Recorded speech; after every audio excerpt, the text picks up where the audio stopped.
Welcome to the ideal living family. నేను మీ ఎలుగు శ్రీష్ కుమార్.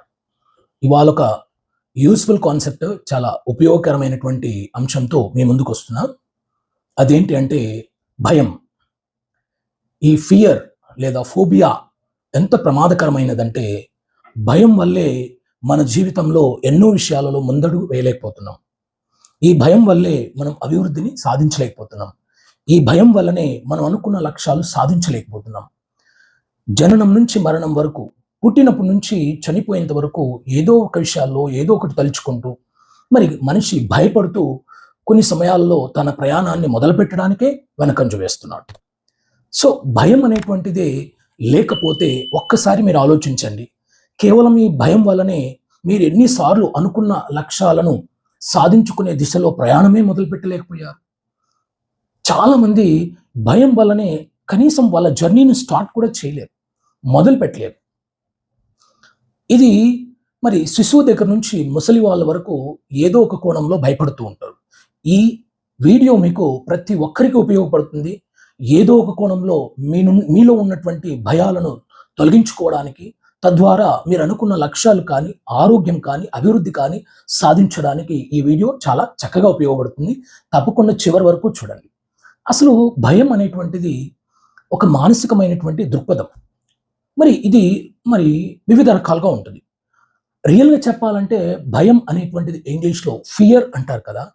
అసలు ఒక ఫియర్ అనే దానికి ఒక క్లారిటీ ఇస్తాను చూడండి. Falls evidence appear real. అర్థమైందా? ఫాల్స్ ఎవిడెన్స్ అపియర్ రియల్ అంటే అవాస్తవమైనటువంటి, నిజం కాని దాన్ని నిజంగా ఊహించుకోవడమే.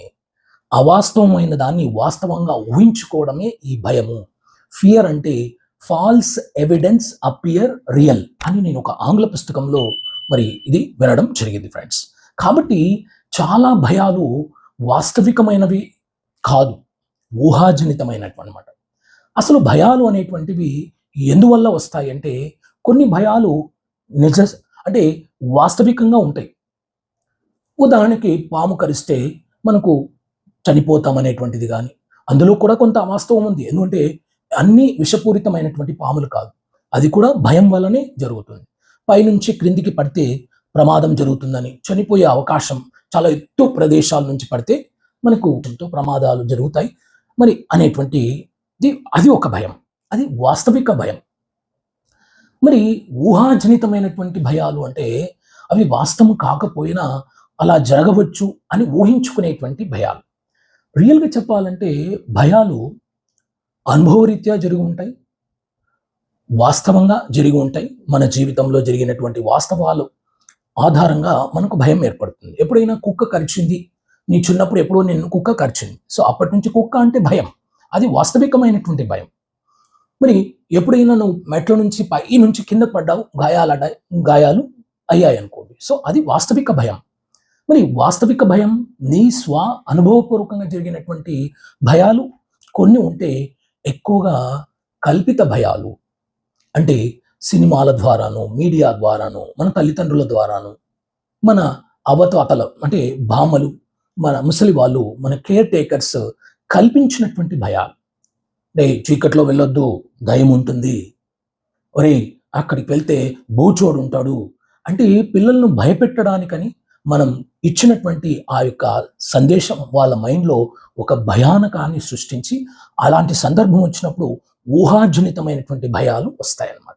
సినిమాలలో కూడా కాశ్మోరాలని, దయాలని, భూతాలని, పిశాచాలని ఇవన్నీ కూడా కల్పించి ఏదో సినిమా బాగా ఆడడానికి, థ్రిల్లింగ్గా ప్రజలలో ఒక ఫీలింగ్ని క్రియేట్ చేయడానికి అవి సృష్టించినవి. అందులో వాస్తవికత ఉండవచ్చు, బట్ మ్యాక్సిమం చెప్పాలంటే వాస్తవికత చాలా తక్కువగానే ఉంటుంది.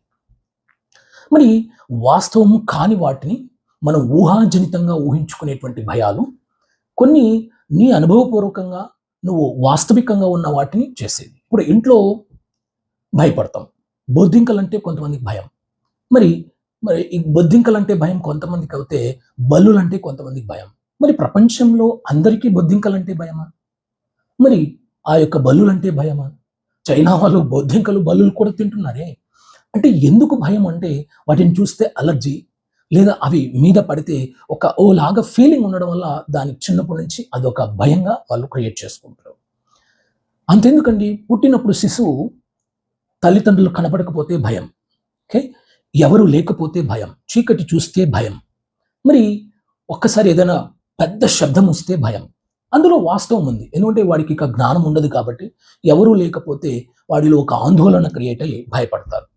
కానీ ఆ స్థాయి దాటిన తర్వాత ఒక విద్యార్థి తీసుకోండి, స్కూల్‌కి వెళ్ళాలంటే భయపడతారు. అక్కడ పాఠం వినాలంటే కొంతమంది భయపడతారు. విన్న పాఠాన్ని ఎగ్జామ్‌లో రాయాలంటే భయపడతారు. Exam phobia. మరి ఊహించుకున్నటువంటి అనుభవాలు. ఇందులో ఊహించుకున్నటువంటిది ఎగ్జామ్ ఫోబియా. వాస్తవికమైనది స్కూల్‌కి వెళ్ళాలంటే అక్కడ టీచర్లు కొడతారని, మరి చాలా స్ట్రిక్ట్‌గా ఉదయం నుంచి ఈవినింగ్ వరకు స్వేచ్ఛ లేకుండా ఒక బానిసలాగా ఉండాలి అని వాడు కల్పించుకొని స్కూల్‌కి వెళ్ళాలంటేనే భయపడతారు. మరి ఎగ్జామ్ ఫోబియా కూడా ఊహాజనితమైనది కూడా అందులో కొంత వాస్తవం ఉంది. ఎగ్జామ్ రాస్తే నాకు నేను చదివినవి గుర్తుకొస్తాయో లేదో, నేను రాయగలుగుతానో లేదో, మంచి మార్క్స్ వస్తాయో లేదో, సరిగ్గా రాయకపోతే నాకు తల్లిదండ్రులు తిడతారు. మరి మేనేజ్మెంట్ తిడుతది, టీచర్స్ తిడతారు. నా చుట్టూ ఫ్రెండ్స్‌లో కూడా నాకు అవహేళన జరుగుతుంది. ఈ యొక్క ఆందోళన వల్ల దీని వల్లనే ఎగ్జామ్‌లోకి వెళ్ళగానే తను చదువుకున్నది కూడా గుర్తుంచుకోలేకపోతున్నాడు. That is exam phobia. మరి ఒకటి గుర్తుపెట్టుకోండి. ఫోబియాస్‌లో ఎక్కువగా ఊహాజనితమైనవి. వాస్తవికమైనవి చాలా తక్కువ. మరి ఇందాకే చెప్పాను. పాము కాటు వేస్తే చనిపోతారు అనేది 90% పాములు అసలు విషపూరితమైనవి కాదు. కొంత శాతం మాత్రమే విషపూరితమైనవి. కానీ మనకు చిన్నప్పటి నుంచి కల్పించినటువంటి భయాలు, మీడియా ద్వారా కానీ, మన చుట్టూ పరిసరాల ద్వారా కానీ మనకు కల్పించినటువంటి భయాలు ఏమవుతాయి? పాము కరిస్తేనే చనిపోతాము అనే ఒక మైండ్ సెట్ వల్ల మనకు ఆ భయం అనేది ఆటోమేటిక్‌గా వచ్చి చాలామంది పాము కాటు జరిగిన వెంటనే కూడా చనిపోతారనమాట. విష ప్రభావంతో కాదు, ఆ యొక్క ఆందోళనతో చనిపోతారు. సో, ఎన్ని భయాలండి. కొంతమందికి స్త్రీలంటే భయం. నా విద్యార్థులు కొంతమంది ఉండేవాడు. వాడు పురుషులు ఉన్నప్పుడు ఎంత అద్భుతంగా మాట్లాడతారు. జెంట్స్ ఉన్నప్పుడు అద్భుతంగా మాట్లాడతారు. కానీ అమ్మాయిలుంటే మాట్లాడరు. అదే విధంగా ఒకసారి ఒక అమ్మాయి కూడా చాలా హైలీ ఇంటెలిజెంట్. బట్ అబ్బాయిలుంటే తను మాట్లాడలేదు. అంటే ఆండ్రోఫోబియా అంటారు. మరి అమ్మాయిలంటే భయం అనేది గైనోఫోబియా అంటారు. కొంతమందికి చీకటి అంటే భయం. నిక్టోఫోబియా అంటారు. మరి కొంతమందికి ఇంగ్లీష్ అంటే భయం.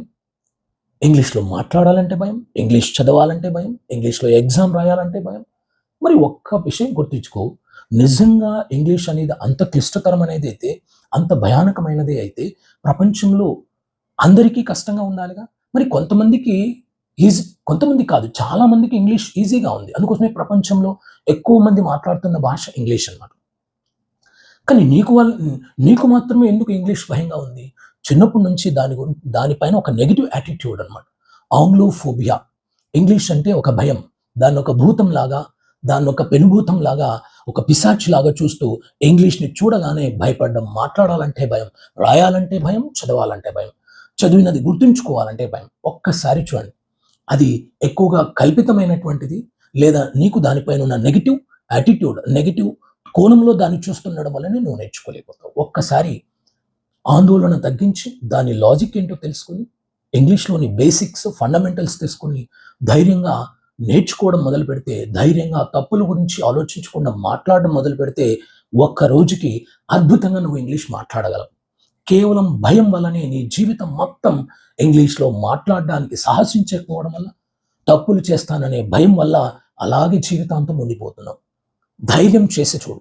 ఒక్కటి గుర్తుపెట్టుకో, భగవద్గీతలో మనిషికి ఉండాల్సిన ఉన్నతమైన లక్ష్యాలలో మొట్టమొదటి లక్షణంగా ఏది చెప్పుకుంటారంటే, మొట్టమొదటి గుణంగా దేన్ని చెప్పుకుంటారంటే నిర్భయంగా ఉండడం. భయం లేకుండా ఉండడం. నిర్భయత్వం అనేది చాలా చాలా ఇంపార్టెంట్ ఫ్రెండ్స్. ఆ భయం లేకపోవడం అంటే మనం ఎన్నో జీవితాల్లో మనం మనం మన జీవితంలో ఎంతో సాధించవచ్చు. కేవలం ఆ భయం వల్లనే మనం అసలు ముందడుగు వేయకుండా ఎన్ని సార్లు చేసాం ఒక్కసారి ఆలోచించండి. ఒకడు స్టేజ్ పై మాట్లాడాలంటే భయం. మరి ప్రపంచంలో అందరికీ ఆ భయం లేదే. మైక్ తీసుకుంటే స్టేజ్ పైన గంటల తరబడి అలాగే మోటివేషన్ చేస్తూ మరి ఒక్కరు కూడా లేకుండా కూడా వాళ్ళందరినీ ఆశ్చర్యచకితులు చేయగలిగినటువంటి స్పీకర్స్ ఉన్నారు, మోటివేటర్స్ ఉన్నారు, ఆరేటర్స్ ఉన్నారు. వాళ్ళు పైనుంచి కిందకేం దిగి రాలేదుగా. వాళ్ళు కూడా మొదట భయపడి ఉంటారు, ఆందోళనకు గురై ఉంటారు. కానీ నెమ్మదిగా ప్రయత్నం చేస్తూ, సాధన చేస్తూ ధైర్యంగా ముందుకు వెళ్ళి ఆ స్థాయికి ఎదుగుంటారనమాట. కాబట్టి భయాలనేవి మనం కల్పించుకునేటువంటి భయాలే. వాస్తవికమైనవి అనుభవపూర్వకంగా పొందినటువంటి ఉదాహరణకి చిన్నప్పుడు నువ్వు కాలుతూ ఉన్న పెనం పైన పెట్టావు. నీకు చెయ్యి కాలింది. లేదా బాగా ముళ్ళ కంపు పైన చెయ్యి పెట్టావు. గుచ్చుకుంది, రక్తం వచ్చింది. సో, సరే మరి ఎప్పుడైనా సరే ముళ్ళ కంపుని చూసినా భయపడతావు. అది అనుభవపూర్వకంగా వాస్తవికమైనటువంటి భయం. అలాగే కాలుతూ ఉన్నటువంటి పెనము మరి చూసినప్పుడు నువ్వు చాలా జాగ్రత్తగా ఉంటావు. ఎందుకంటే నీకు ఒకసారి కాలింది కాబట్టి, ప్రమాదం జరిగింది కాబట్టి నువ్వు జాగ్రత్తగా ఉంటావు. జాగ్రత్తగా ఉంటావు. దానివల్ల భయం ఉండడం వల్ల ఆ విషయంలో జాగ్రత్తగా ఉంటావు. ఇవి వాస్తవికమైనవి. బట్ మీడియా ద్వారా మరి కల్పించినటువంటివి మరి ఇవన్నీ కూడా మనం ఊహించుకొని ఎన్నో దుష్పరిణామాలకు మరి మనమే కారణమవుతున్నాం అన్నమాట. అంటే మన లక్ష్య సాధన అనేది వెనకబడిపోతాం. ఒక స్టూడెంట్ ఉంటాడు. ఒక కాలేజ్ స్టూడెంట్, యూనివర్సిటీ స్టూడెంటే అనుకుందాం. మరి వాడికి క్యాంపస్ సెలక్షన్స్ వస్తాయో లేదో భయం. వస్తే వాడికి ఉద్యోగం వస్తుందో లేదో భయం. ఇంటర్వ్యూలో నేను కరెక్ట్‌గా చెప్పగలుగుతానో లేదో భయం. వాళ్ళు అడిగినటువంటి స్కిల్స్ నా దగ్గర ఉన్నాయో లేదో భయం. మంచి ప్యాకేజ్ వస్తుందో లేదో భయం. కానీ ఇవన్నీ ఊహించుకునేటువంటివి. ఏదో జరిగిపోతుంది అని భవిష్యత్తును ఊహించుకుని నువ్వు భయపడుతున్నావు. కానీ కాస్త సాహసంతో, నీకున్న చాకచక్యంతో నీ నైపుణ్యాలను ఖచ్చితంగా నువ్వు ప్రెజెంట్ చేస్తే నీకు ఖచ్చితంగా విజయం వస్తుంది. ఫస్ట్ మొదలు పెట్టాలి. కానీ మొదలు పెట్టకుండే భయం. ఒకటి గుర్తుపెట్టుకో, భయపడినప్పుడు మనలో అడ్రినల్ గ్లాండ్ అనేటువంటిది కిడ్నీస్ పైన ఉన్నటువంటి చిన్న గ్రంథులు ఉంటాయండి. అడ్రినల్ గ్లాండ్ అని ఉంటుంది. మనం భయపడినప్పుడు ఆందోళనకు గురవుతాము, స్ట్రెస్‌కు గురవుతాము, డిప్రెషన్‌కు గురవుతాం, యాంగ్జైటీకి గురైనప్పుడు అక్కడ అడ్రినల్ గ్లాండ్ అనేటువంటిది ఫైట్ ఆర్ ఫ్లైట్ హార్మోన్ అనేటువంటి దాన్ని ఉత్పత్తి చేస్తుంది. అంటే ఇంకా మనలోని భయాందోళన పెంచడం. భయపడినప్పుడు అడ్రినల్ గ్లాండ్ ఎక్కువగా మరి ప్రేరేపితమై మన భయాందోళన ఇంకా ఎక్కువ చేస్తాయన్నమాట. అంతెందుకు భయపడినప్పుడు మన మైండ్ ఫుల్ ఫ్లెడ్జ్‌గా పనిచేయదు. పొటెన్షియల్‌గా పనిచేయదు. సంపూర్ణమైన శక్తితో పనిచేయదు. ఎందుకంటే భయం క్రియేట్ అయినప్పుడు మన బ్రెయిన్‌లో ఆల్ఫా లెవెల్ వేవ్ ఫ్రీక్వెన్సీ కాకుండా, అంటే ఆల్ఫా లెవెల్ ఫ్రీక్వెన్సీ మన బ్రెయిన్‌లో, మన మెదడులో ఉన్నప్పుడు మనం చాలా ప్రశాంతంగా ఉంటాం. చాలా కామ్‌గా, కూల్‌గా, నిశ్చలంగా, నిర్మలంగా ఉంటాం. కానీ ఎప్పుడైతే భయానికి, ఈ ఫియర్‌కి, ఫోబియాస్‌కి మనం గురవుతామో అప్పుడు బ్రెయిన్ ఫంక్షనింగ్ ఫుల్ ఫ్లెడ్జ్‌గా జరగదు. అక్కడ ఆందోళన జరిగి ఆల్ఫా వేవ్ ఫ్రీక్వెన్సీ కాకుండా బీటా వేవ్ ఫ్రీక్వెన్సీ ఇలాంటివి రావడం అనేటువంటిది. తద్వారా ఏమవుతుందంటే ఎక్కువగా మనలో గందరగోళం, ఆందోళన, ఘర్షణ జరిగి మనం సంపూర్ణమైనటువంటి శక్తిని వినియోగించలేకపోతాం. అందువల్లనే మనం భయంతో చేసే పనులు ఎప్పుడు కూడా విజయవంతం కాక మనం కాస్త అభివృద్ధిలో వెనకపడతాం అన్నమాట. కాబట్టి దయచేసి మీకు ఒకటే చెప్తున్నా, భయాన్ని పారద్రోలండి, అనుకున్న లక్ష్యాలు సాధించండి. ఎంతో మందికి ఎన్నో ఫోబియాస్ ఉన్నాయి. ఒక సైకాలజిస్ట్‌గా కొన్ని వందల ఫోబియాస్ చెప్పగలను. నా దగ్గరికి వచ్చినటువంటి క్లయింట్స్‌తో మాకు నా భార్యను చూస్తే భయమండి అంటాడు. ఎందుకు? అంటే ఎప్పుడు ఆ భార్య తనను విమర్శించడం కానీ, అనుమానించడం కానీ, లేదా అంటే తక్కువ చూడడం కానీ, లేదా తన వ్యసనాలను ఎప్పుడు కూడా ఎత్తి చూపుతూ ఉంటే ఆ భర్తకు భార్య అంటే భయం. ఏంటిగా ఇది, నాలో మంచిని చూడదే ఎప్పుడు నెగెటివ్‌నే చేస్తుంది అని. అలాగే భర్తను చూస్తే కూడా భార్యకు భయం. ఎందుకంటే ఎప్పుడు తనకి ఇష్టమైన పనులు చేయకుండా కష్టపెట్టే పనులు, మనసుకు గాయం కలిగించేటువంటి పనులు చేస్తుంటాడు కాబట్టి అతన్ని చూస్తేనే ఈమెకు భయం. అంటే ఎప్పుడైనా సరే ఈ భయం అనేటువంటిది వాస్తవికంగా కాకుండా ఎక్కువగా ఊహాజనితమైనటువంటిదిగా ఉంటుంది. వాస్తవికత కొంత ఉంటుంది. కాబట్టి నేను ఒకటి చెప్తున్నా.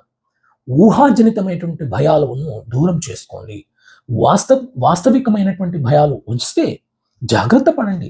బాధ్యతగా ముందుకెళ్ళండి అలాంటి విషయంలో. ఇప్పుడు క్రూర మృగాలు చూస్తే ఎవరికైనా భయమే, చంపుతాయనే భయం. దట్టమైన అడవుల్లోకి వెళ్తే మనకు క్రూర మృగాలు వచ్చి చంపుతాయి అనేటువంటిది ప్రతి మనిషికి ఉన్న భయమే. అడవుల్లో ఉండే అడవి మనుషులకు తప్ప అందరికీ భయమే. గిరిజనులకు తప్ప అందరికీ భయమే. ఎందుకంటే అందులో వాస్తవికత ఉంది. అవి దాడి చేస్తాయని. కానీ నువ్వు ఊహించుకొని నాకు ఉద్యోగం వస్తుందో లేదో, నాకు పెళ్లి అవుతుందో లేదో, పెళ్లి అయితే పెళ్లి చేసుకునేటప్పుడు భయపడతాడు. పెళ్లి చేసుకున్న తర్వాత నాకు పిల్లలు పుడతారో లేదో, నా భార్య నాతో సంసారం చేస్తుందో లేదో. అసలు ఒక అమ్మాయి ప్రెగ్నెన్సీ అయినప్పటి నుంచి డెలివరీ అయ్యేంత వరకు భయాందోళన. డెలివరీ టైంలో ఇంకా ఎక్కువ భయాందోళనకు గురై కొంతమందికి నెగెటివ్ రిజల్ట్స్ వచ్చే అవకాశాలు కూడా ఉంటాయి. అలా కాకుండా ధైర్యంగా, ప్రశాంతంగా ప్రతి విషయంలోనూ మీరు ఆలోచించి మరి ఫుల్ ఫ్లెడ్జ్గా ఆందోళన లేకుండా, భయం లేకుండా, మరి బ్రెయిన్ ఎప్పుడైతే ఘర్షణకు గురి కాకుండా నువ్వు ప్రశాంతంగా నువ్వు అనుకున్న లక్ష్యం వైపు నీ ప్రయాణం మొదలు పెడితే ఖచ్చితంగా నువ్వు అనుకున్నది సాధిస్తావు ఫ్రెండ్స్. ఇది గుర్తుపెట్టుకోండి. కాబట్టి భయం అనేటువంటిది మన జీవితానికి ఒక పెద్ద ఆటంకము. Fear is the first obstacle in our life. భయం అనేది మన జీవితానికి ఒక పెద్ద ఆటంకం లాంటిది. అది బాధ్యతగా ఉంటే పర్లేదు.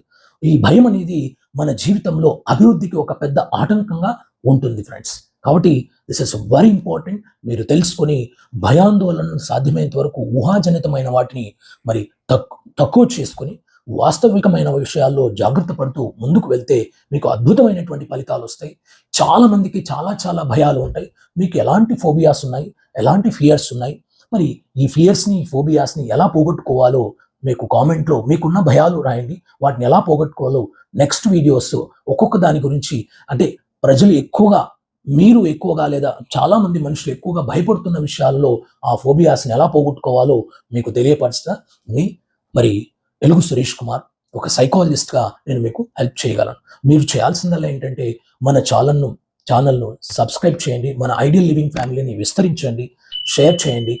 మరి ఎలా ఉన్నాయో ఈ కంటెంట్ కామెంట్ చేయండి. మరి ఈ ఆదర్శ జీవన విధానాన్ని మనం అందరం కూడా విస్తరింపచేద్దాం. అందరికీ ఆరోగ్యం, మరి ఆర్థిక స్థాయిని ఆనందంగా ఉండే విధంగా కాపాడదామని మిమ్మల్ని కోరుకుంటూ జై హింద్. మీ ఎలుగు Suresh Kumar. Thank you very much.